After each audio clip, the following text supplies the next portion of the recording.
المشهد الأول عنوانه 10,000 ساعة. أول مرة استخدمت كمبيوتر كان البرمجة كمهنة شوي عم تختفي. تتفق مع الكلام هذا؟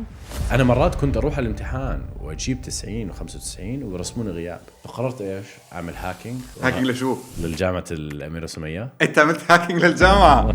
لما فتنا على AI في طريقة قوية جدا، يعني في كتير ناس حست إنه عم ناخد مخاطرة كبيرة. إيش يعني تهكير أخلاقي؟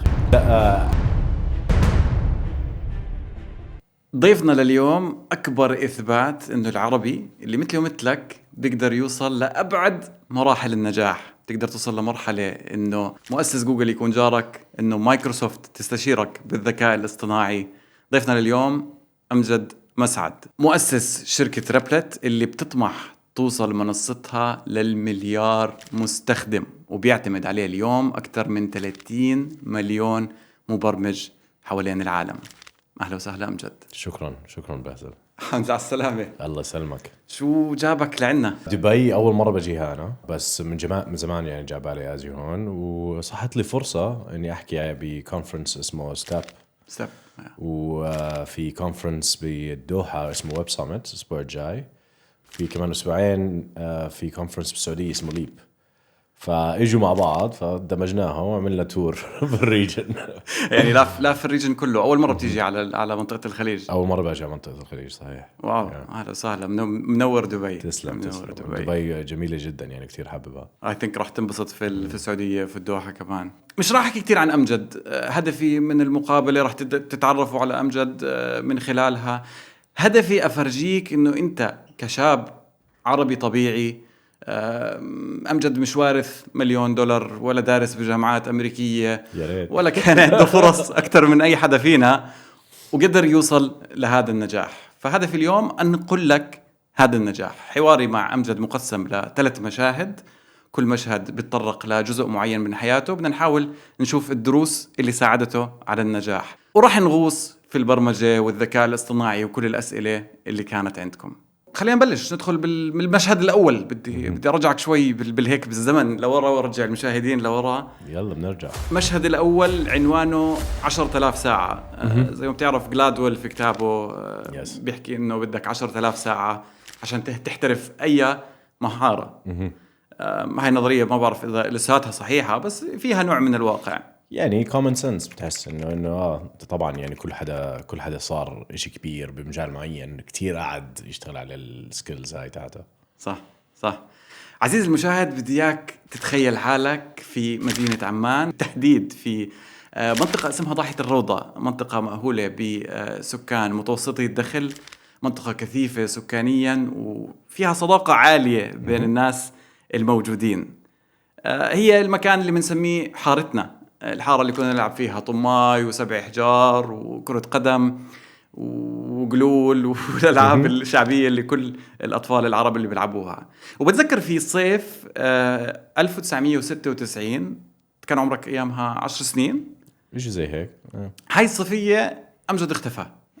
أمجد مش موجود. بتذكر رنينا عليك ورجعنا لك وما كنا قادرين نوصلك. في نهاية الصيفية صارت مفاجأة كبيرة. أمجد برمج لعبة XO لحاله بعمر 10 سنوات. رجعنا على هذاك الزمن. هلا أنا أول مرة استخدمت كمبيوتر كان بال93.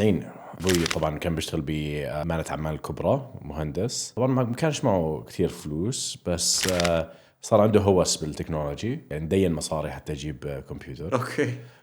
فجاب كمبيوتر 93، وبتذكر إنه حطه في كان عنده غرفة بالبيت بالضاحية. بعرف إذا كان عنده إياها، في كان غرفة زيادة. صح. فكانت هيك غرفة ألعاب وحط الكمبيوتر فيها هناك. وبتذكر كان جايب شو اسمه ملفات كتير كبير. بدرس كان يروح بعد الشغل يروح يدرس كمبيوتر عشان يعرف يستخدم الكمبيوتر، ويضوي كل يوم يحاول يستخدمه ما يعرف. أنا كنت قاعد أطلع واحدة هاي من أول ذكرياتي باي ذا واي. كنت أطلع من ورا ظهره زي هيك، أطلع عليه شو بيساوي. طبعا هيك بصبع واحد كان بيطبع CD مش عارف شو LS مش عارف شو. فأنا بلشت إيش أفهم شو عم بعملها. بس من مشاهدة بس من المشاهدة هيك حسيت حالي اني بفهم كيف الكمبيوتر بفكر. فكان لما هو يخلص ويترك، طبعا بيعصب وبترك، كنت اجي انا ارجع اشغل الكمبيوتر واعيد اللي شفته واصير ايش افهم، اعمل اكتر من اللي عمله ابوي حتى. ففهمت اللي هدول الكوماندز تاعون دوس، وصرت اعرف استخدم الكمبيوتر منيح. ويوم من الايام لقطني شافني عم بعمله، اول شيء عصب فكرني عم بخرب الكمبيوتر. بعدين قلت له لا تعال انا برجيك، انا بعلمك كيف تستخدمه. انت بدك تعلمه. فهذا بال 93. طبعا دوس كان صعب تعمل عليه برامج، وانا كنت حابب اعمل عليه يعني برامج يو اي. برامج التاكس تايم مش كتير مهم بالنسبه لي، مهمه كطفل. فبال 96 مش 95 96 اشتريت فيجوال بيسك. اوكي. فيجوال بيسك من مايكروسوفت كمان، أداة برمجية، بس إيش بتقدر تعمل فيها يو آي، بتقدر تعمل فيها ابلكيشنز. شو قصدك بيو اي؟ يوزر انترفيس، أوكي. اللي هو يعني هلا في نوعين من البرامج. في النوع اللي هو بس تكست، اللي هو بس عبارة عن عن الأحرف في الكلمات. هو هذا إشي إحنا هلا ما بنشوفه بالمرة، مش موجود. تذكر الأوتيلات والمطارات لسه كان لسه عندهم هذا السوفت. لسه عندهم هذا السوفت. بس بالعاده ما بتشوفه. يو اي everything's يو اي، يعني كل شيء بنشوفه قدامنا، ابس وكل هذا يو اي. وفي ايامها ما كان كثير يو اي، بس اذا بتذكر ويندوز 95 كان اول يعني يو اي اوبريتنج سيستم اللي بيصير الكل عم يستخدمه. فبال 96 بلش هاي الشغلات ايش تكبر. فبتذكر بالبلد كنت وشفت، طبعا احنا ما كناش نشتري سيديات اصليه، كلها كوبي وكلها مسروق نص ليره.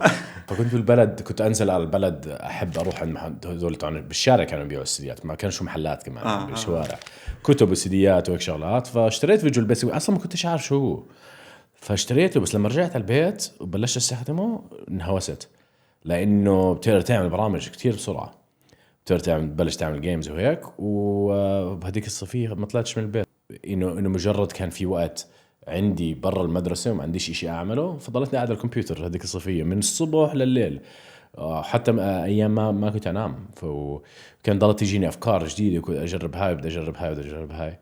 وبتذكر كنت اسمعكم بترنوا ومش عارف شو بتحاولوا هذا، بس ما كنتش سائل. ما كنت تطلع لنا حتى. ما كنت اطلع. مركز كتير. بالاخر جبتك بجزء انت وعبود. صح. وتامر. ايوه انا وعبود وتامر. صح. وقعدت اوريكم الجيمز اللي عملتها، واحده منهم كان الاكسو. واو كان انا بتذكر كان شوك لإلي انه انا ما كنتش شايف جيم مبرمجها صاحبي، يعني هاي نيكست ليفل شيء خارق عن المعتاد. احنا كنا نلعب جيمز، كنا نلعب نينتندو عند عبود. صح كنا نلعب جيمز. باتل تودز.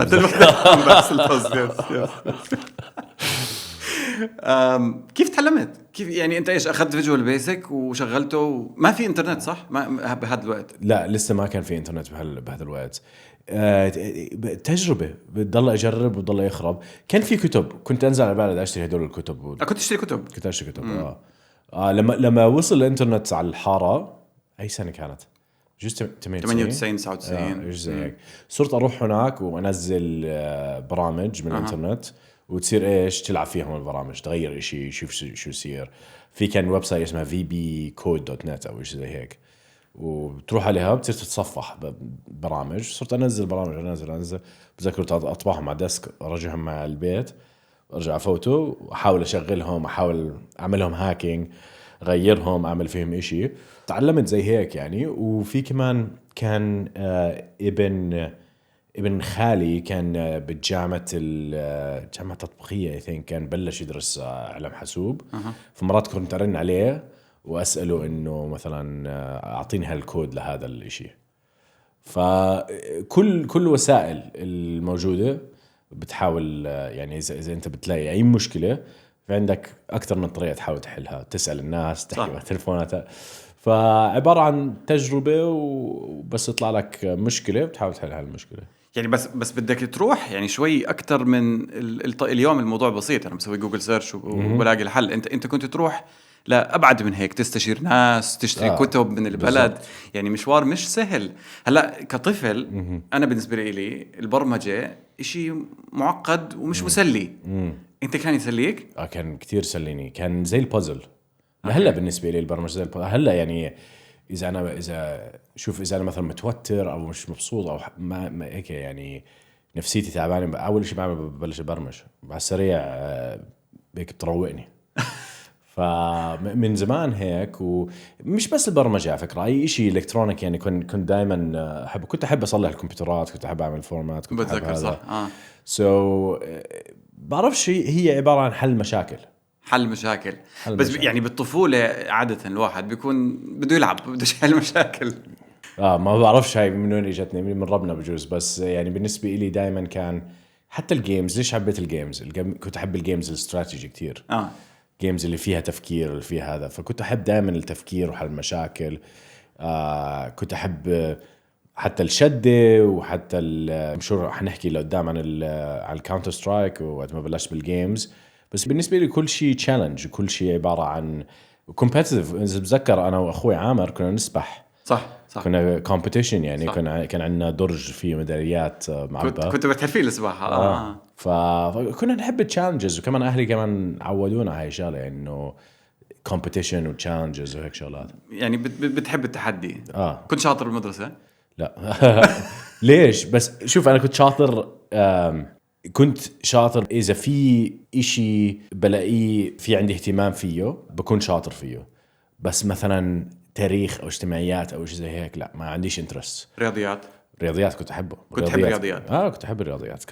يعني كنت شاطر بالرياضيات لدرجه انه كنت اخلص كل الفصل، كل شغل الفصل من اول شهر شهرين صاروا ياخذوني من حصه الرياضيات ويحطوني مع استاذ، هو استاذ الكمبيوتر ساينس، وكان يعلمني الجبرا وهاي شغلات وانا يعني بصف اول. وكان بدهم يرفعونا صف، بس امي ما قبلت، صارت هيك لانه هي كان عندها هاي المشكله، رفعوها at some point فما رفعوني. بس كانوا يحاولوا يعني، عشان انا لما ازهق كنت اعمل مشاكل. بالمدرسه كنت مشكلجي كتير. بس رياضيات وعلوم وفيزياء وهاي شغلات دائما كان عندي انترست فيها. رح نرجع لشخصيتك المشكلجية هاي أكيد، أنا متأكد. بس هل يعني كتير أنا بتذكر أمي من وأنا صغير كانت ضلها تحكي لي الرياضيات، إذا بدك تطلع مبرمج بدك تكون شاطر بالرياضيات. هل عن جد الرياضيات فيه لينك بين إنه أنا أكون مبرمج ناجح وفهمي للرياضيات؟ يعني مش ضروري. يعني في هلا مثلا بشركتي رابلت، في شاب عندنا واحد من أشطر المبرمجين، كان دارس انجليش بالمدرسة، بالجامعة كان دارس تصوير، ارتست، بيعمل بينتينج، بيعمل شو اسمه فرنتشر، يعني ارتست الشاب، وواحد من أشطر المبرمجين عندنا. So I think البرمجة بتقدر تجيها من أكتر من ناحية. بس إذا especially إذا حاب تعمل AI، وإذا حاب تعمل شغلات زي ما نسميها low level، يعني قريبة على علم الحاسوب، لازم يكون عندك رياضيات. يعني الأساسيات مهمة، خلينا نحكي. I see. هلا أنا إذا بدي أرجع لهاي الفترة بقول أبو عامر أكبر إشي عمله إنه جاب الكمبيوتر على البيت. ومتأكد كتير ناس من اللي بتابعونا أهل وعم بفكروا طب أنا ابني بدي إياه يكون عنده هاي الفرصة اللي عند أمجد. إيش أجيب لابني؟ هل أشترك برابلت؟ إيش أعمل؟ 100% I think تفتح له رابلت، وفي عنا كورسز. إن شاء الله على فكرة رح نعرب واحد من الكورسز اللي هو 100 days of code حاليا بالإنجليزي. وفي كتير أطفال بيجوا على رابلت لحالهم بيصيروا يتعلموا. فهي أطفال يعني زي هلأ، يعني لو أنا هلأ عمري 10 سنين بكون على رابلت. وكمان رابلت بيشتغل على ايبادز، بيشتغل على التليفونات، بيشتغل كل محل. هلا الصعب هلا باسل انه العالم حاليا في كثير شغلات مسليه. تلفزيون كثير مسلي. يعني احنا واحنا صغار ايش كان في عنا؟ الحاره على التلفزيون ايش في كان؟ عمان السعوديه واسرائيل. يعني بجوز طلعت لك كرتون الصبح او ايش زيك بالكثير، بعدين صح بدك تعاني عشان تتسلى. ما في شيء يعني جلول هذا. كنا نطلع نهاوش حتى نتسلى، يعني ما في شيء.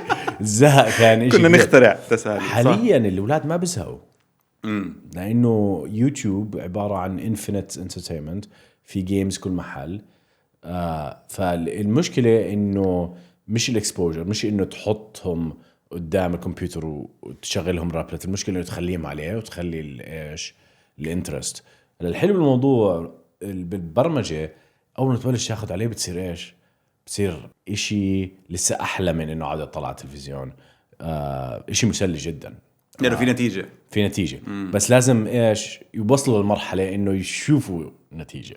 هو اقص زي اي شيء في بتتعلم في مرحله الم بالبدايه Yes. وهي لازم يعديها الطفل. هلا بالطفوله عشان يعديها ما بزبط من غير ما تسليه يعني. لازم يكون في بارت انترتينمنت في مرحله التعليم ولا هلا بفيد اذا الاستاذ باي استاذ انا بحكي المحتوى اللي عم تستخدمه يوتيوب وريفر مسلي. احنا عندنا ال 100 days of code الكورس بتستخدمه على رابلت، الاستاذ كتير مسلي فيه. والبرنامج تبعنا كمان مسلي، والاي اي كمان مسلي وهيك شغلات. فبنحاول ان شاء الله نعمل زي بسموها جيميفاينج، يعني زي تكون زي اللعبه. بالضبط. بتوقع هيك الابروتش للاطفال بيكون مسلي اكثر. يعني انت اولادك اليوم عم بتوجههم للبرمجه ولا لسه كتير صغار اولادي؟ كثير صغار. لسه بس يعني هلا مع ابني 4 سنين بلشت يعني افهمه انه هاي الشغلات اللي بستخدمها او بشوفها في ناس عاملينها، مش انه جاي لحالها من ربنا. هاي اول شيء لازم تفهمه، انه الشغلات اللي بتستخدمها كل يوم والشغلات اللي بتحبها انت بتقدر تعملها كمان. صح. وهذا إشي كتير يعني it's a powerful thing، يعني قوي. بس لما جد تعرف انه انا بقدر اعمل هاي الشغلات. عندك هاي القوة الصناعة. جميل جدا. انت اول مرة برمجت كان عمرك 10 سنين؟ يعني يعني ممكن تحكي 6 سنين بلشت اعمل شغلات بسيطة جدا الكوماندز، بس 10 سنين اللي هي جد عملت برنامج. 10 سنين كان اول برنامج عملته. بتذكر كنت بحضر لفاوندر انفيديا اذا انا مش غلطان، بيحكي انه البرمجة كمهنة شوي شوي عم تختفي. بتتفق مع الكلام هذا؟ طبعا الفاوندر تاع انفيديا جنسن يعني هو عبقري، وخاصة هلا انفيديا يعني الستوك تبعها صارت اكبر من جوجل. صح. كشركة. I think اللي هو كان عم بحكيه انه البرمجة حتصير اسهل بكتير. وحتصير تقدر ايش برمج الكمبيوتر زي كنا بتحكي مع شخص. وهذا الاشي بوافق فيه، بس انه موضوع انه حتختفي كليا لا ما اظن. لانه ايش البرمجة انه انت تاخذ مشكلة تقسمها لاكثر من اسم وتحل كل اسم، وبعدين ايش تجمع الريزلت. البرمجة في لوبس واف ستيتمنتس وهيك شغلات بتعملها بالانجليزي، بتعملها بالعربي، بتعملها بالكود، ما حتفرق. المهم هاي الاكتيف بروجرامينج حتضلها موجوده از ان اكت. بس المهارات المطلوبه عشان انا اكون مبرمج ناجح رح تختلف. راح تختلف على حسب يعني بالنسبه لي من هون لسنتين 3 اللي حيختلف اللي هو يعني اذا بدك تعمل ابلكيشن حيصير كتير اسهل عليك تعمل ابلكيشن. بس اذا بدك تعمل مثلا اذا بدك تعمل برنامج للطياره او لصاروخ او لسياره او شغلات اللي فيها مثلا ريسك عالي وشغلات هاي ما حتتغير كتير. فحسب انت وين بالستاك. اذا انت عم تعمل ابلكيشنز ابلكيشنز حيصيروا كتير كتير اسهل. بس اذا انت عم تعمل بلاتفورمز او انت عم تعمل اي اي او انت عم تعمل شغلات الناس تستخدمها بالواقع، يعني شغلات ممكن تخرب ممكن هاي الشغلات ما حتتغير كتير يعني خلال 5 سنين خلينا نحكي. يعني ستيل حيكون متطلب بعض المهارات الموجودة عند المبرمج اليوم في المستقبل. أنا أكثر عم بدور على هذا الموضوع من ناحية التربية. شفت لك في واحد من البودكاست بتحكي إنه المبرمج ممكن يصير نسميه زي صانع برامج مش مبرمج. يعني هو يعني هل هيك أنا بفهم إنه لازم نركز على تنمية الابتكار أكثر من تنمية مهارات البرمجة للطفل؟ هلا طبعا مهارات البرمجه اذا انت بتاخذ البيسكس مع الاي اي بتقدر ايش تعمل شغلات خرافيه. فمعك ب100% هناك. هلا ايش اللي حيختلف انه كل الشغلات اللي كمبرمج انت بتواجه فيها الم ومشاكل اللي هي الادوات،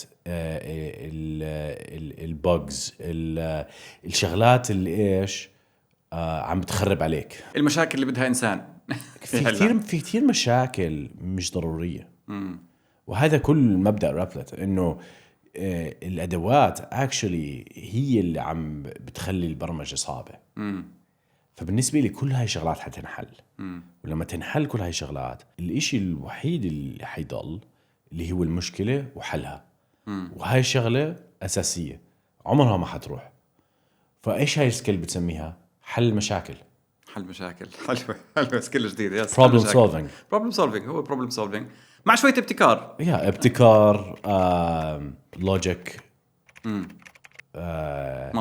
منطق ابتكار وحل مشاكل. يعني هدول صفات المبرمج الناجح: منطق، ابتكار، وحل مشاكل. باي ذا واي هدول صفات كمان ريادي الاعمال الناجح. صحيح بيشتركوا مع بعض بنفس الصفات. صح 100%. صح. حنمشي شوي بالوقت ونروح لسنة 2000. بتذكر انت نقلت من الضاحية وصرت بعيد، وكان لقاءاتنا أقل وصعب. بتعرف كان واحد ما معه حق تاكسي يوصل لعندك. بتذكر في سنة 2000 كنت حاب ألتقي فيك، وقلت لي أنا عندي شغل، إذا بدك تعال معاي، وإحنا لازم ألف على زبايني وتعال بنروح مع بعض. بتذكر أنا رحت كان عندي سكيت بورد دائما كان على رجليك السكيت. عمري فترة ما شفتك من دون سكيت. أتوقع قعدت 2-3 ما شلحته. وصرتك بالسكيت ولفينا على زباينك، خلينا نقول زباينك هم كانوا صح. وأول محل رحنا عليه كان أنت بتتأكد إن البرنامج شغال. وبتذكر إجاك صاحب المحل وبيحكي لك عندي مشكلة، عندي الإكسل وناسي الباسورد. وعملت أنت خلال بتذكر ربع ساعة 3 ساعة عملت هاك لباسورد إكسل. أنا ما عمري شفت حدا بيعمل هاك لباسورد إكسل. بالنسبة لي كان إكسل يعني ما في إشي أعظم من مايكروسوفت هذاك الزمان. يعني أنت اخترقت أعظم إشي بالسوفت وير. احكي لنا عن هاي الحقبة شوي. هلا وقتها بال 99 تقريبا كنت مهووس كاونتر سترايك. كان في محلات الجيمز، كان في اول شيء في الانترنت كافيز، بعدين صاروا كثير من محلات الانترنت كافيه يعملوا جيمز كمان، بعدين صار في ايش محلات ديديكيتد للجيمز. بتروح بتقعد وفي النتورك بتصير تلعب مع الناس اللي حواليك جيمز. واحدة من الجيمز اللي كتير معروفة اللي هي كاونتر سترايك، طخطخة اللي لليوم الناس بتلعبها. لليوم الناس بالضبط. انت على الانترنت بالعاده بلعبها، بطل يروحوا على المحلات. انهوست فيها وكنت ألقط فرايت بالبيت حتى ايش اروح العب. بس ما كانش معي كتير فلوس وقتها، كانت ساعة بليرتين بجوز. فلقيت مشكلة ممكن الاقي لها حل، وحسيت انه لو حلت المشكلة هاي حطلع مصاري منيح. والمشكلة هاي إنه هلأ أنت لما تروح على محل جيمز بيكون في شخصين 3 أشخاص قاعدين إيش بيعملوا، بحطوا اسمك وين قاعد وكم ساعة أنت شريت والساعة اللي أنت بلشت تلعب فيها، وإيش بتطلع على الساعة على الحياة وتطلع على الساعة على النوت بوك تبعه، على الدفتر كانت على الدفتر، وإيش يروح إيش يعمل لك على كتفك زي هيك يعني لازم تدفع أو لازم تقوم. فصرت أحكي إنه يعني الكمبيوترات كلها هاي موجودة، لازم تعمل سوفت وير وشغلها، بتقدر تطور 3-4 أشخاص يعني. بدك شخص واحد ما بتحتاج. صح. لقيت أول مشكلة وإيش ممكن تصير تعمل gift cards وممكن تعمل accounts، والناس بس يصير عندها accounts بصير عندها يعني loyalty للمحل، بصيروا حابين يرجعوا، بصير تعمل promotions وشغلات. فسوفت وير ممكن إيش يخلي المحل أحسن. فرحت وحكيت للأشخاص اللي بيشتغلوا بالمحلات أو أصحاب المحلات اللي كنت بلعب فيها، وفي كتير منهم كانوا مهتمين، وأعطيتهم سعر، ويعني حسوا بصر 100 ليرة 200 ليرة، حسوا إنه سعر رخيص يعني. هاي كانت أول بيعة لك. بس لا أنا لسه أنا إيش عم بشوف إذا في ديماند. لسه ما بلشت أبرمج. هذا احنا بنحكي بعمر 16. انت بلشت لا. ابكر. وين 99 كنت 12 13 يعني مخك الرياضي بدأ مسيرته بعمر 12. لسه قبل هيك على فكرة. اوكي. اول اشي اخوي عامر لسه اكبر من سنة هو اللي بلش اغلب الشغلات هاي الرياضية. اذا بتتذكر الملوخية اللي كنا ندخنها. صح ملوخيه. كنا نروح على شو اسمها الارض الفاضيه هاي تاعت السحالي. وادي السحالي. وادي السحالي كنا نروح وادي السحالي. وفي ايش في هدول عيدان ملوخيه اه وبالنص ايش فيهم خزقه فبتقدر ايش تدخنهم تعتبر حالك تدخن. تعتبر حالك تدخن فبتحس حالك شيء كبير. فانا واخوي لقينا فرصه انه ايش نجمعهم ونصير نبيعهم بكتات عيدان ملوخيه. وبعدين في كان عندنا سيجار 15 قرش. فهي واحدة من أول شغلات اللي بعناها بجوز كان عمرنا 8-9 إيش زي هيك. بعدين صرنا نبيع بيبي جانز بالمدرسة. كنا نشتري بيبي جانز من السوق التجاري بضاحية الروضة. طبعا بالمدرستنا مدرسة المشرق يعني أغلب الأطفال اللي كانوا هناك كانوا من عائلات أكبر يعني طبقة أعلى. صح. فكانوا صوفية وعبدون هاي الشغلات ما كان عندهم أنواع من هاي الألعاب فكنا نشتريهم ونبيعهم للولاد صفنا. يعني أنت استفدت إنه أنت كنت في شريحة متوسطة كنت تأخذ منتجاتهم وتبيعهم لشريحة تانية. جميل. فكان عندنا شغلات رياضية عملناها يعني أنا وأخوي دائما نفكر كيف نعمل مصاري. بالنسبة لنا إشي لازم لأنه كمان إحنا وضعنا الاجتماعي كان غريب. كنا بمنطقة يعني زي ما تحكي متوسطة بس كان كتير من الناس اللي نعرفهم بوضع اجتماعي أعلى بالمدرسة قريبكم إلى آخره. فكنا دائما إيش يعني في عنا عقدة نقص. فكنا دائما نحاول نعمل مصاري حتى نكون إيش حتى نعرف كيف يعني نعيش زيهم. فدائما كان عندنا شغلة نعملها. فبالنسبة إلي ريادة الأعمال إنه بتعمل مصاري. صح. هي أبسط طريقة تشرحها. ريادة الأعمال تعمل مصاري 100%. بدي أرجع لهاكينج تهكير.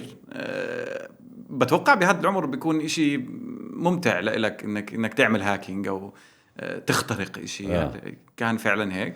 ولا طبعا الهاكينج يعني واحدة من الشغلات اللي يعني بالأفلام كنا نحضرها. أي واحد بيفكر بالكمبيوتر وقتها كان بيفكر بالهاكينج. بعرفش إنه اجت الفكره بس I think من تلفزيون اكيد. فكنت احس انه الهاكينج اشي كتير كول يعني بدي اجربه بدي اعمله. ففي كتير قصص ممكن احكيها. بحكي لك قصه واحده اللي هي كنا مهووسين بالMSN ماسنجر. كل البنات والشباب كانوا عليه. طبعا اذا بدك تصاحب وتضبط ومش عارف شو لازم تكون على MSN ماسنجر. فأنا انهوست بإيش إنه بدي أخذ الباسوردات الناس بدي أفوت أكاونتها مش عارف ليش خلص هيك حاب أعمل. فعملت زي فيروس. إذا ببعث لك إياه وبتكبس عليه ممكن إيش يوريك إنه برنامج معين بعرفش برنامج تخويتي أو إشي زي هيك. بقول لك بدي أبعث لك البرنامج أنا عملته شوفه. أنت بتشوف إشي بس هو إيش عم بيعمله behind the scenes. عم بيعمل إيش عم ببدل MSN ماسنجر تبعك. بيعطيك MSN ماسنجر زي فيك شكله بالضبط زي MSN ماسنجر بس لما تفوت عليه تحط اليوزر نيم والباسوردز هذا أخذتهم إلي. بفوتك على MSN ماسنجر بعدين إيش ببعث لك حروف معينة تبعث لي الباسورد تبعتك. هذا كان أول تهكير. MSN ماسنجر وزبطت على الكل واخذت باسوردات الناس بس عمري ما عملت فيها شيء يعني كنت بس كنت احكي لهم كمان كنت احكي لهم بعدين انا يعني بس حاب ايش الفكره اني عملت هاكينج فكره كانت فيها قوه فيها سوبر باور. بتحس انه انا بقدر اتحكم فيه. احكي لك شو عملنا. انا وخالد نمري صديقنا كمان اخذنا هذا البرنامج ورحنا المدرسه وعملنا له انستول على كل الماشينز بالمدرسه كل المدرسه. فاخذنا الباسورد تاعون كل المدرسه. حط الباسورد تاعون الاساتذه. باسورد تاعون الاساتذه بيضحكوا كانوا كثير. فبدنا نقعد نتخوت عليهم. هم بصير زي واحد من الاستاذ كان باسورد تاعه فيديو ديدو صار سمي الاستاذ فيديو ديدو. فكان اللي بتحكوا فيديو ديدو يعني هو مستحيل يتفكر انك عرفت الباسورد تبعه. لا فكانت قوة حلوة بس عمري ما عملت لها أبيوز يعني. فاهم عليك. هلا أنا بتذكر هلا انتقلت أنت من هاكينج لإشي اسمه ethical hacking تهكير أخلاقي. إيش يعني تهكير أخلاقي؟ هلا في تهكير غير اخلاقي اللي هو اللي كنت تسويه لا كنت بشرح لك اياه. في اللي بسموه جراي اللي هو بالنص، اللي هو انت يعني عم تلاقي ثغرة عم تخترقها، وبجوز ما بتعمل إشي غلط، بس بجوز تطلع انفورميشن او شيء زي هيك، بس يعني مش عم تعمل إشي كتير غلط. هلا في الاخلاقي اللي هو انت عم تروح بتحكي لهم انه في عندك ثغرة. يعني انت بتصرح عن شغلك بتصرح. قبل ما تعمله او بعد ما تعمله، بعد مش ما مهم. تعمله بعد ما تعمله. تعمله بتروح عند الشركة او الشخص بتقول لهم انه عندكم ثغرة هاي، ومرات بيدفعوا لك. كنت تعمل فلوس انت من الاثيكال هاكينج؟ كنت اعمل فلوس. في فترة حتى كنت اشتغل بزنس معين. اشتغلت عنده، كنا بنعمل ويب سايتس، بعدين رحت قلت له عندي هاي السكيل اني بقدر اعمل هاكينج، او صرنا نبيع هاي السيرفيسز شركات بيوروب. كانوا يجوا عنا من الاردن كنت تبيع بيوروب؟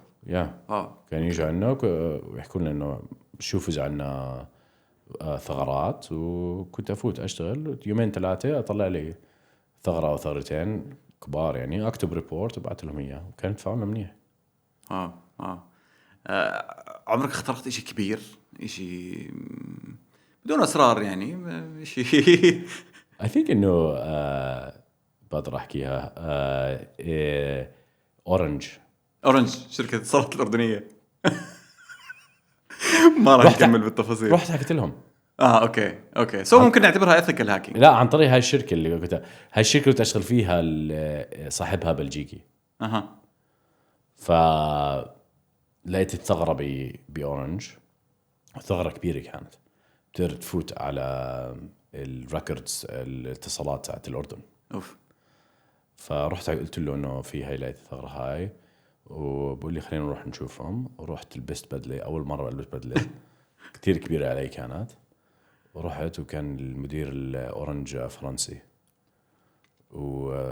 وكان زنخ جدا، وبلش بحكي معاي يعني من خارب السماء، وبحكي إني كذاب، وبحكي إني مش ما عندي هذا الحكي، كتير تضايق.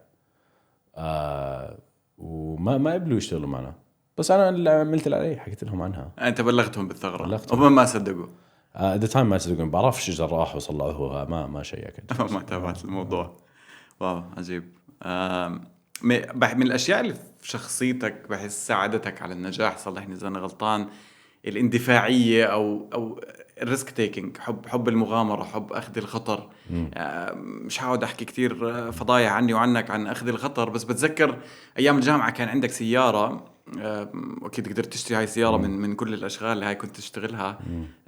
لونها أورنج، سيات أتوقع. سيات، يا ريت نلاقي صورة ونحطها. ركبت معك كم من مرة، بتذكر أول مرة ركبت يعني التسارع، أنا ما كانت التجربة أجمل تجربة تسارع بحياتي لهلا، ما تغيرت. هل بتحس هذا شيء مهم في ريادة الأعمال، إنه يكون مندفع، يكون بيحب الخطر؟ هل بتوافق إنه هذا شيء مهم للنجاح؟ هاي السيارة سيات إيش عملت؟ حطيت عليها، هي الموتور تاعها قوي اوريدي، بس حطيت عليها سوبر تشارجر.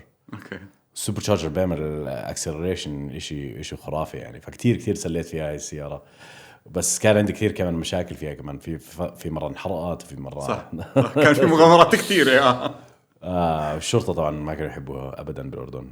المغامرة I think إني زيادة عن اللزوم عندي إياها يعني قلت بالفترة القريبة، يعني وقتها وأنا صغير كانت زيادة عن اللزوم I think، وما أظن تحتاج لهالدرجة يعني. ما كنتش أخاف من الموت يعني. كنت حوادث، ويعني هلا لسه عندي كتير يعني صعوبات برقبتي وظهري وشغلات من حوادث السيارات اللي كنت أدخل فيها. I think الحارة كمان ساعدت، لأنه كان في كتير يعني مخاطر بالحارة. كنا نعمل هوش كل يومين ثلاثة، لازم تكون جدع يعني. حتى حياتنا كانت مليئة بالخطر، خلينا نقول نوعا ما. بالضبط. فتعودت وصرت أحب الشغلات اللي هيك بتحس إنه فيها خطر معين. شوف هلا مثلا إذا بتطلع الناس الرياديين الأعمال على ليفل كثير عالي، زي إيلون ماسك مثلا. إيلون ماسك كثير بحب المخاطرة، صحيح. يعني في طريقه خرافيه يعني مثلا تويتر اشتري تويتر ب 44 بليون مخاطره. بس طلع على ناس تانيين مثلا بيل جيت او خد ستيف جوبز كان ايش يحب يعمل شغلات حلوه. يحب beautiful creations. يحب ايش يكون زي ارتست. بيل جيتس نيرد. بحب البزنس كثير، بحب السبريد شيتس، بحب الجروث، بحب الفاينانس، تحليل معلومات، تحليل داتا. فاي ثينك it depends. في مكان لريادي الاعمال من اي شخصيه اجى منها.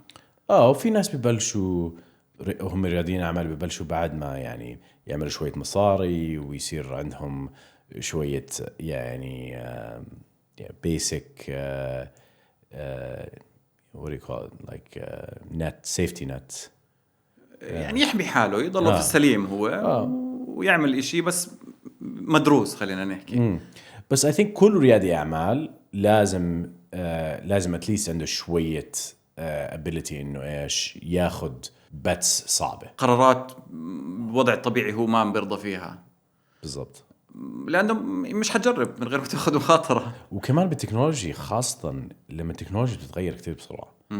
مثلا بالنسبة لنا إحنا لما فتنا على AI في طريقة قوية جدا، يعني في كتير ناس حست إنه عم ناخد مخاطرة كبيرة لأنه بنقدر نعمل شغلات تانية. لأنه جزء من البزنس تاعنا كان ماشي، بس هذا الجزء يعني إشي تاني، إنه عم نعمل إشي تاني كليا. داخل على عالم جديد. ليه عم تعمل هيك؟ ما هي البزنس شغال هون. فإذا التكنولوجيا إذا أنت ما بتخاطر بتموت. صح.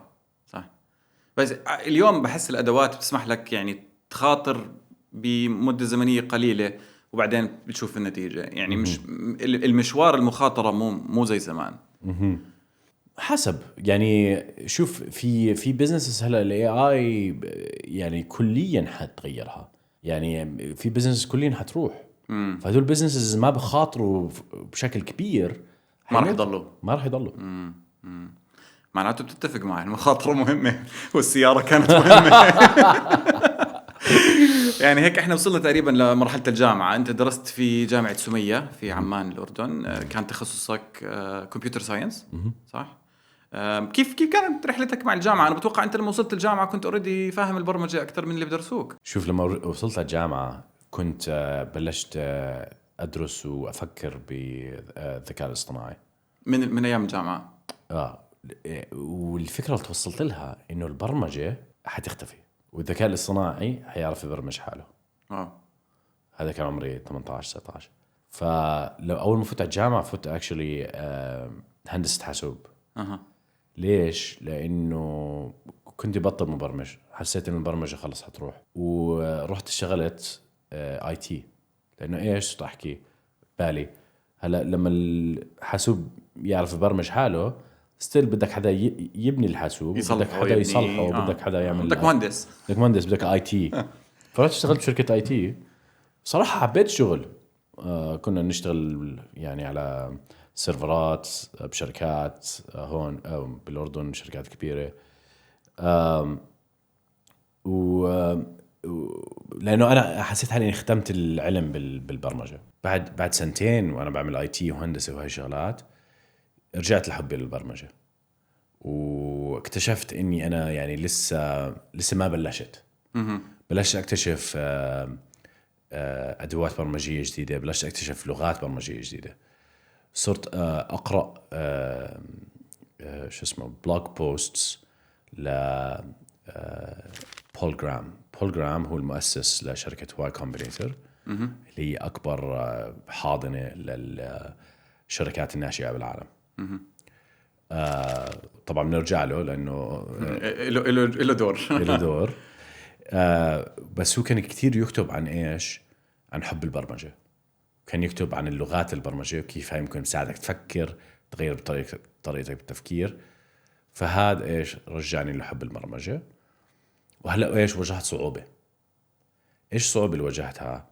كل ما بدك تبلش تستخدم لغة برمجة جديدة بدك تقعد ساعات إذا مش أيام تنزل تستوعب محرك وهاي الشغلات. وأنا ما كان عندي لابتوب أيامها.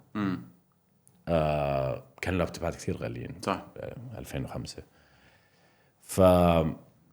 صرت ايش افكر انه ليش ما في ويب سايت انا بقدر افوت عليها وابرمج. هاي حل المشاكل، هاي مشكله بدي احلها. لقيت مشكلتك الجديده. وقتها كانت ايش، كان جوجل، خلينا نحكي 2007 8، جوجل طلعوا بجوجل دوكس اللي هو المحرر اللي بتقدر تكتب فيه على المتصفح. صح. فصرت احكي اوكي يعني ليش شو الصعب اني اعمل محرر بس ايش للكود، محرر للبرمجه بدل للكتابه. بالضبط. ليش مش اذا جوجل يعرف تعملها انا حارب اعملها. ولا ايش طلع كتير صعب. اصعب من البرنامج محلات الجيمز. خلينا نحكي هاي اكبر مشكله رح تواجهها بحياتك. اخذني بجوز عملت اشي بسيط جدا باسبوع واعطيته لاصحابي بالجامعه هيك كلهم حبوه وحسيت انه الفكره كتير جيده. بس اخذني سنتين ونص 3 لحد ما عملت اشي جد يعني بيشتغل وبزبط. عملنا اختراع. هذا اللي وقتها وصلني لامريكا كمان، حتى ايش نقدر نحرك اكثر من لغه برمجه بالمتصفح، وحطيته اونلاين وانتشر. هذا بال 2011 بحكي، طبعا اخذني من 2007 8 ل 11. هذا انت بايام الجامعه؟ بايام الجامعه. لفت انتباهي وانت بتحكي عن ايام الجامعه انك كنت تقرا المقالات للمؤسس واي كومبينيتور. وبخلال مسيرتك انت عم تقرا، عم بتزيد معلوماتك، ما عم تعتمد على المعلومات الموجوده بمناهج بالجامعه بالمدرسه الى اخره. هل هذا كان إشي دوري؟ كنت دائما تطلع على معلومات؟ ايش كانت مصادرك؟ شوف انا بالنسبه لي يعني انا حسيت من الصغر انه الاساتذه والمدارس والجامعات ما حيعلموني شيء. يعني في منهم يعني ممتازين، اكيد في منهم ممتازين، بس انا حسيت انه خلص انا لازم اتعلم لحالي، بعرف اتعلم لحالي. وكان عندي كتير يعني اهتمام بشغلات يعني كتير غريبة. مثلا كان في فترات اهتم بالفلسفة. اوكي. وبلشت اقرا يعني فلسفة existential، بعرف شو بالعربي، الوجود، فلسفة الوجود بالضبط، فلسفة الوجود وهيك شغلات. قعدت أفكر كمان بالفلسفة الروح والكونشسنس وهاي الشغلات. دائما كنت أفكر بالاي اي كمان، بالذكاء الاصطناعي، إنه طب أوكي لو بتعمل ذكاء اصطناعي هل هذا بيكون عنده روح؟ شغلات زي هيك. فدائما كنت أتعلم على الإنترنت، فهذا اللي كان ديفولت تبعي. يعني كان عندك تثقيف مستمر في خلال حتى في خلال مسيرتك في الجامعة كنت تتعلم أشياء جديدة 100%. ما كنتش يعني أقعد أحكي هلا بدي أقعد أتعلم، لا كانت ناتشورال إنه أفتح أتصفح وألاقي شيء بدي أقرأه وأشوف. هل كنت تقرأ كتب؟ مش كتير يعني، كتب ما كانوا جزء من حياتي كتير كبير يعني عمرهم. خلينا نقول لحد متى؟ ويكيبيديا كنت أقرأ كتير. ويكيبيديا أدخل على صفحة ويكيبيديا وتقرأ. أفتح وأكليك وأدخل متاهات ويكيبيديا. كتب بلشتها بس رحت أمريكا. أوكي. لأن الكل هناك بقرأ كتب. صراحة يعني ببلادنا الناس ما بتقرأ كتير كتب. صح هذا الحكي مش دارج. أكتر واحد بقرأ كتب كان بحياتي أمي. وكانت كثير تحب الكتب. وأنا صغير يعني كانت تقرأني نجيب محفوظ وشغلات وطنية فلسطينية وهيك شغلات. بس يعني لما فت على المدرسة وهيك ما كانش حد يقرأ. لا ما كان إشي موجود. خلينا نقول قربنا نوصل لنهاية هيك مرحلتك بالجامعة. أنا حسيت هذا التايم لاين اللي ماشيين فيه وصلنا لنهاية الجامعة الدراسة يعني ما جاوبني. أنت كنت بوقتها خلص أوريدي عندك كل المهارات اللازمة، عم تتعلم شيء جديد بالجامعة؟ لا، وهاي الشغلة كانت كثير صعبة علي لأنه أنا يعني بمل بسرعة. فلما أقعد بالصف وأنا عارف كل شيء بيحكوا عنه كتير كتير كتير كنت أمل، لدرجة إني بطلت أروح الجامعة. أخذني 6 سنين أتخرج من الجامعة. هلا السنة ال5 أو السنة الرابعة وقت ما كل أصحابي بلشوا يتخرجوا بلشت أخاف إنه استحكي عليت أنا هضل هون طول حياتي، فرصة أخلص. فبدي أخلص. فإيش هلا عندي المشكلة لما ما تحضر بيسجلوك 35 برسبوك حتى لو بتنجح. انا كنت بترسب غياب لانك ترسب غياب. صح. انا مرات كنت اروح على الامتحان واجيب 90 و95 ويرسموني غياب. شاتك ما بتحضر. لاني ما بحضر بس، وكنت اروح اتناقش معهم واقول لهم. فعصبت، حسيت انه ايش يعني unfair، انه اذا انا عارف اللي انتم بتدرسوني إياه، ليش بدك ترسمني غياب؟ فقررت ايش اعمل هاكينج. هاكينج لشو؟ للجامعة الأميرة سمية. انت عملت هاكينج للجامعة؟ اوكي اليوم مدحلو. سمعنا هاي القصة حلوة. فيوم من الأيام أصحابي عم بتخرجوا، قررت إنه إيش، أنا الكالكولس هاي العالقة معي صار لها 2 سنين، بدي أخلصها، حغير علامتي. كان عندك مشكلة بالكالكولس بالرياضيات؟ رجعنا للرياضيات. كالكولس ما كنتش أحب أروح على الصف يعني. كان وكم من إشي تاني يعني. وخاصة الأساتذة اللي كانوا مدقرين على الغياب، الحضور الغياب. فقررت إيش إني أنجح حالي، لأن أنا حاسس إنه مش عامل إشي غلط، لأنه أنا يعني ethical hacking. ethical. ففتت وبلشت أدور، وطبعا كان عندي هاي السكيل من أول، ما كنت عم استخدمها صار لي فترة، بس بلشت أدور على ثغرات. طبعا أنا كان عندنا ببيتنا بالرابع بعد الروضة في كان عندنا بيسمنت، وكنت أنزل هناك، كمبيوتر كان هناك، كان في تخت هناك، بتذكر تلفزيون وهيك، فكنت أعيش حياة يعني هناك. طبعا ما فيش ضوء، فكنت دم بالعتمة. وقعدت 2-3 إنه ببالي إيش بدي ألاقي ثغرة بالجامعة حتى إيش أعمل هاكينج. ووقتها اعتمدت الطريقة بالنوم مجنونة جدا، اللي هي طريقة دافنشي. بتعرف طريقة دافنشي بالنوم؟ لا جديدة عليك طريقة دافنشي بالنوم. طريقة دافنشي بالنوم إذا أنت بدك إيش تشتغل كتير وما يكون عندك distractions، بدل ما تنام 8-9 ساعات، شو بتعمل؟ بتشتغل 3-4 ساعات، بتنام ربع ساعة. تشتغل 3-4 ساعات، تنام ربع ساعة. هاي دافنشي هيك كان يشتغل. دافنشي حلو. دافنشي طبعا يعني البني آدم اللي عمل أكتر شغلات من أي بني آدم تاني بالعالم. صح. كان رياضيات واختراعات وفيزياء وبيولوجي وكله. فأنا كنت كتير يعني أحس إنه هذا الزلمة ملهم لك. ملهم. فبس ما بنصحها لأي حدا. حتنجن لو عملت هاي الطريقة. أنت عملتها لو 2-3، لأنه إيش، أنت بتكتب سكريبت، بتكتب برنامج، بتشغله حتى إيش يدور على إشي معين، ممكن ياخد ربع ساعة نص ساعة، بتنام شوي، بعدين بتصحى بتكتب برنامج تاني. صفى يومك ما فيه ولا ثانية ضايعة يعني. لا. كله برودكتيف 100%. يعني عم تستغل 100% من أمجد. صحيح. عشان تعمل هاك للجامعة. نرجع لهذا الموضوع. وعملت هاك للجامعة ونجحت حالك. عملت هاك. في كان إلي جار بيشتغل، كان بالجامعة، بديش أفضح اسمه ولا. كان also بالجامعة معي. قلت له اسمع، أنا لقيت ثغرة، بدي أغير علامات، أنا مش حاب أجرب عليك، شو رأيك؟ وهو كان إيش بده ينجح، فجربت عليه. قلت له روح هلا على مكتب التسجيل وطلع شوف إذا زبطت العلامة. راح طلعها ما زبطت. ما زبط الهاكينج أول محاولة. أول مرة. أنت جربتها واحد تاني ما جربتها حالك. أخذت لك كبش فدا. أوكي.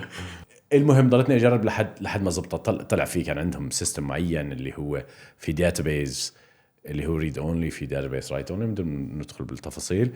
بس المهم فهمت السيستم ورحت عملت الهاكينج وزبط. غيرت علامتي ورحت اشتريت روبوت تخريج، ورحت طلعت مع أصحابي وبلش واخذ صور تخريج خلص زي كني متخرج خلص. يوم من الأيام برن التليفون متأخر 7-8 بعد ما تخرجت. لا لسه ما تخرجت، لسه من يعني شهر التخريج. بفتح التليفون، ألو مرحبا، معك مدير التسجيل بجامعة الأميرة سمية. أنا بعرفه كمان. بقول لي أمجد كيف حالك؟ بقول له منيح. بقول اسمع، إحنا ساعات يعني بالليل الدنيا هون قاعدين، ليش؟ لأنه السيستم ضارب عنا. بقول لي بتعرف ليش السيستم الحاسوب ضارب عنا؟ طبعا أنا قلبي انت بلشت تخاف. بقول له لا ليش، احكي لي. بقول لي هلا انت طلع عنا انه انت ناجح ومحروم. يعني انت عملت هاك، نجحت حالك، بس ستيل رسبت بالغياب. لانه في عندهم فيد بالداتابيز محروم. من الغياب. طبعا الاسماء هم بالداتابيز يعني كتير صعبة، كان معي كل حرف او حرفين ومش عارف شو. فقلت ايش عندي يعني ممكن اكذب، بحبش اكذب. قلت لا، لو خلاص احكي له الحقيقه وجوز لا بيعرفوا حيصيروا ايش يحترموني. فقلت له الحقيقه، وتاني يوم رحت وقال لي تعال بدي احكي معك. رحت ولقيت كل العمداء المدارس هناك الجامعه. احنا بنحكي عن جامعه عريقه بمجال الاي تي، يعني المشكله هون. وكلهم ايش حابين يعرفوا شو عملت، فاعطيتهم ايش لكتشر محاضره من خريج لسه ما تخرج. بالضبط. فالمهم جامعه السمية انا كثير يعني منوني لهم، فمشوني. يعني كان في منهم حابين يحبسوني وهيك شغلات، بس مشوني. و يعني ما تخرجت، اخذني كمان سنه لاتخرج. بس ايش صار كل الناس ايش يعني الاساتذه كلها بعرفش بجوز صار يخافوا مني. خاف تاخذ الباسورد تبع MSN. هو بس صار بطل حدا يحرمني وهاي شغلات، وبلشت تمشي اموري. وصارت انا صراحه مستغرب ما بتعرف هاي القصه، لان القصه هاي انتشرت بكل عمان. انا بعرف هاي القصه كتير كويس، بس انا كل توقعي، انا حتى بتذكر وانا بسوي بالسكريبت حكيت انه هاي القصه انا ما راح احكيها. لانه هاي اكيد امجد ما راح يحكيها. حتى كنت بناقش مرتي بحكي لها انه اتوقع احسن ما اسال امجد، عيب اساله بده يحكي. لا الجامعه كمان يعني they're okay with it، هم بيحكوا فيها كمان.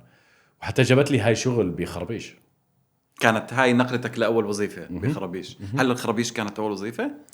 لا خربيش خلينا نحكي مش بارت تايم بس فول تايم جوب بعد التخرج. لا اول فول تايم جوب بعد التخرج ياهو فكانت بارت تايم خربيش. طبعا انا بارت تايم عمري ما كنت بارت تايم، لانه ما كنتش اروح الجامعه. كنت احب اشتغل كتير يعني. انت بتزهق بالجامعه فبتنبسط بالشغل. بالضبط. مشيت الايام، درست، تخرجت، اشتغلت في ياهو. طولت في ياهو؟ لا سنه زمن 7-8 اشهر لحد ما رابلت فاقع على الانترنت. هذا الحكي اي سنه؟ 2011. انت كنت متخرج 2009. انا كنت متخرج 2011. سنه تخريجك. اوكي خرجت 2011 شهر 1 و 2، بلشت شغل شهر 3، ترك شهر 11 زي هيك. اوكي. رحت امريكا شهر 1 2012. هلا رح نيجي لامريكا. قبل ما ننتقل لامريكا، يعني انت خلصت مسيرتك العمليه، انولدت فكره ريبلت عندك. بتذكر التقينا بعمان، كان لقاء كتير سريع، كان معنا كم من ساعه. انا كنت مسافر، انا كنت ناقل على البحرين. انا بتوقع 2011 اذا انا مش غلطان، ممكن ابكر شوي. وانت اوريدي كان عندك فكرة ريبلت موجودة. اوريدي عم بتدور على حدا يساعدك. بتدور على مستثمر، بتدور على شركة، بتدور يعني الفكرة المبدئية لريبلت كانت على قيد الحياة في هذا الوقت، صح؟ وانصدمت بالقصص اللي حكيت لي اياها. طبعا بهذيك الايام بعمان ما كان في لا انكوبيتر ولا ستارت اب ولا الايكو سيستم كله اللي بنشوفه اليوم. بهدلة كانت. بتذكر حكيت لي قصة، وانا وقتها كتير انبسطت انه انا مسافر. قلت لي انه في حدا عرض عليك راتب 250 دينار وياخذ الفكرة لإله. بالضبط. شو كانت القصة وكيف كانت هاي المرحلة؟ صرت اروح احكي مع المستثمرين. طبعا بلشت الفكرة تنتشر اونلاين وانا حطيتها اوبن سورس وهيك. في اوفرز، يعني مثلا في جاني اوفر مثلا 5000 دينار 50% من الشركة. شو في اوفر تاني انه ايش نعملها انكيبيشن. احنا انت بتصير موظف 250 دينار راتب وبس، يعني احنا فول اونرشيب. انت بس موظف؟ ليش؟ طب انا بروح اتوظف. اجتني وظيفه 250 دينار بمصنع دخان، بعطيك كروز دخان كمان مرة، كروز دخان بالشهر فيجوال بيسك.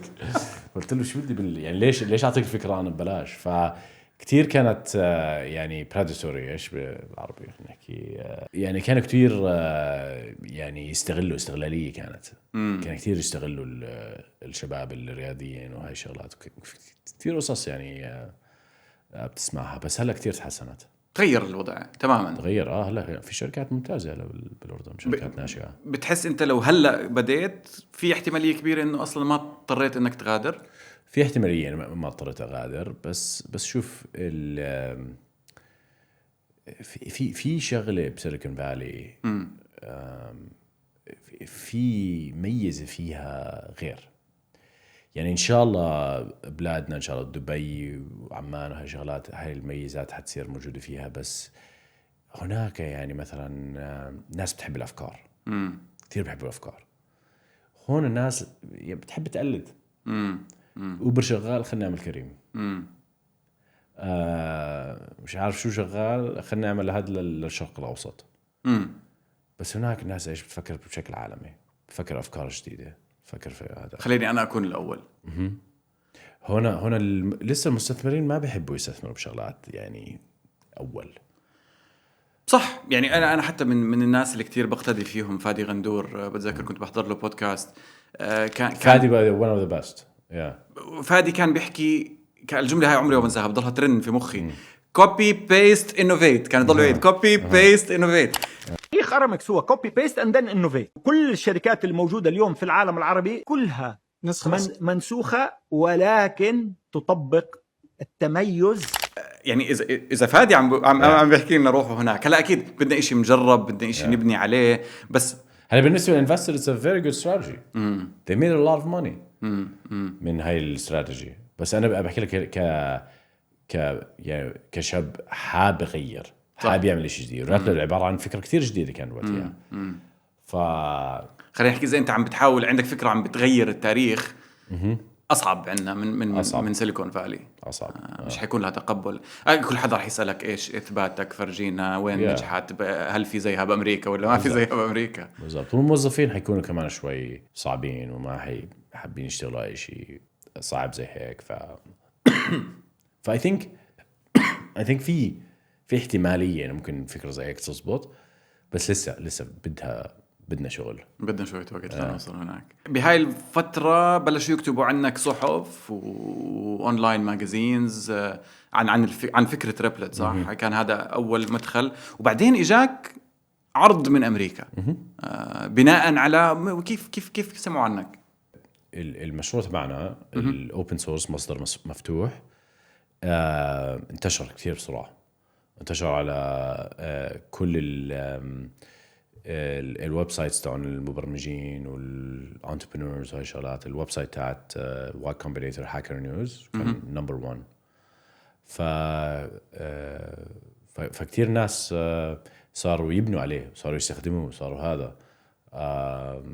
وكتير ناس مشهورين ومعروفين صار يحكوا عنه كمان. فصار عندك مستخدمين من هذاك الفترة. انا كمان بتذكر في هذيك الفتره انت شخص وطني وبتحب تساعد وطنك، وكنت انت اصلا كنت حابب تضل. يعني ما كنت حابب تغادر. انت كنت بتحب عمان، بتحب الاردن، واكيد واحد بيحب يضل بين اهله، بين الاشي اللي بيعرفه. اجاك الاوفر من امريكا، هل ترددت طبعا. باي ذا واي كان اجاني اوفر كمان من ساوث افريكا. هو اجاك اوفرين. هاي انا امازون. امازون كان ببلشوا ايش AWS يعملوا بدايات السيرفرز، الكلاود سيرفرز. هلا وي كومبيت وذ ترددت شوي. يعني كانت يعني الاوفر ما كانش ممتاز باي ذا واي. يعني $80,000 بالسنه. طبعا بالنسبه لواحد اردني كان شيء كبير، بس للمصاريف اللي هناك يعني بالنسبه للمصاريف اللي هناك حتعيش يعني فقير. بجوز كانت حياتك بالأردن أفضل من اللي رايح لها. أو 100%. حياتي بأمريكا يعني من سنتين يعني رجعت للكواليتي اللي كنت عايشة معها بالأردن. بس الستوك اوبشن اللي اعطوني اياه هاي كمان ميزه. اي ثينك هاي بلشت هون تصير شيء الناس تعمل كل يوم، بس اللي بيعطوك حصه بالشركه، صح، كموظف. اعطوني حصه كتير كبيره كاني في شركه امريكيه. حسيت انه انا عندي امان. بس كان عندك تخوف من النقله على بلد تاني ما بتعرف فيها حدا؟ كان عندك هاي التخوفات ولا الريسك تيكر كان مسيطر على الموضوع؟ صراحه كنت كتير اكسايتد اروح نيويورك. اوكي كنت شيء جديد، احضر افلام عن نيويورك وهي شغلات. احنا تربينا على امريكا. امريكا كانت الكلتشر تبعنا، فكنت كتير حابب اروح واجرب. لطيف. آخر سؤال ننهي فيه هذا المشهد. لو أنا اليوم طالب أو أهل طالب عم بوجه حدا حابب يتوجه لمجال البرمجة، إيش بتحس؟ إيش في أنت أكيد بتوظف كتير ناس، إيش أكتر تخصصات بتفتقد فيها مهارة عالية؟ شوف المبرمجين الجيدين جدا عندهم اوتبوت عالي جدا، يعني كتير بيطلعوا كود. سريعين مش نايطين عكس نايطين.